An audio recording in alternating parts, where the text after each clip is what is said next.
Ayan guys, naglalakad na ako yan. Dito palabas ng trabaho. Dito yun sa Kainta. Yan pinapasok ko ng trabaho. Kunawa ng bakal. Sa umaga akong bumapasok. Ngayon sa pagdating uwian, ako naman nahuli kasi alam mo naman, pag mga pogi mababagal kumilos, saka parang babae kung maghugas. Yan, lalakad ko lang yan hanggang labasan, hanggang tawiran yan. Ayun, araw-araw yan guys. Talagang napakasipag ko sa trabaho. Hindi ako basta-basta yung nag-a-absent lang. Hindi ako mag-absent. Hindi naman importante yung kailangan magsipag tayo kasi para sa ating pamilya. Dalawa na anak ko. Puro babae pa naman. Kaya sipag talaga. Tiyaga at determinado. Kailangan alagaan natin ang ating kalusugan kasi yan ang puhunan na natin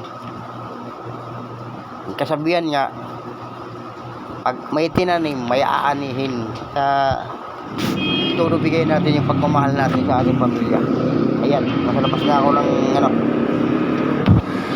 gate. Yan, naglalakad na ako sa highway.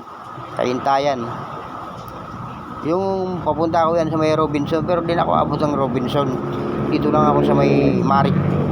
Diyan lang ako banda sasakay ng jeep papuntang Antipolo. Ayan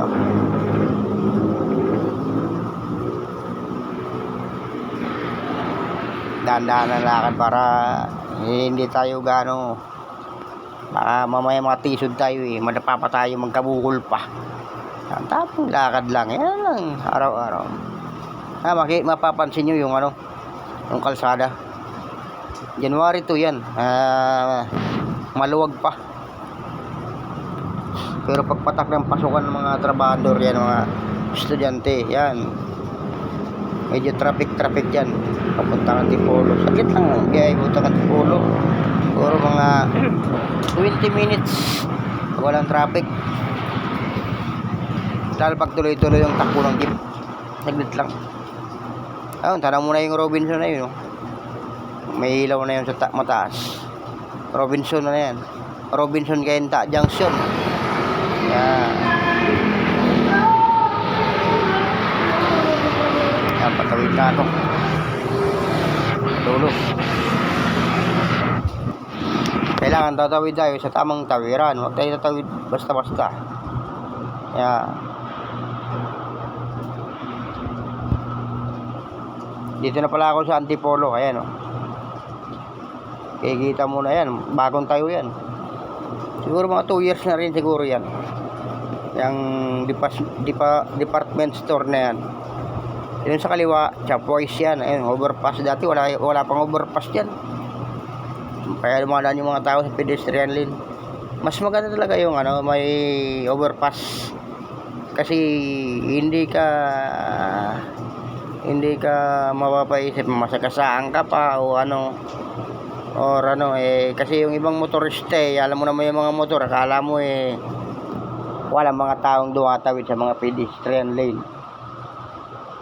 Ako muntik-muntikan na ako sa Kainta pedestrian lane na yun ang bilis ng takbo ng motor. Akala mo wala nang bukas akala mo hindi na makakarating sa pupuntahan. Ayun ang mga natin, payo ko na sa mga motorista, sa mga driver, pag may alam nyo ng pedestrian lane yan, handa nang takbo dyan. Pag lumagpas kayo sa pedestrian lane, kayo marurot. Hindi yung basta-basta kayong rarat-rat akala mo naman napakagaling ang driver. Paano kung makasagasa na sabihin gaito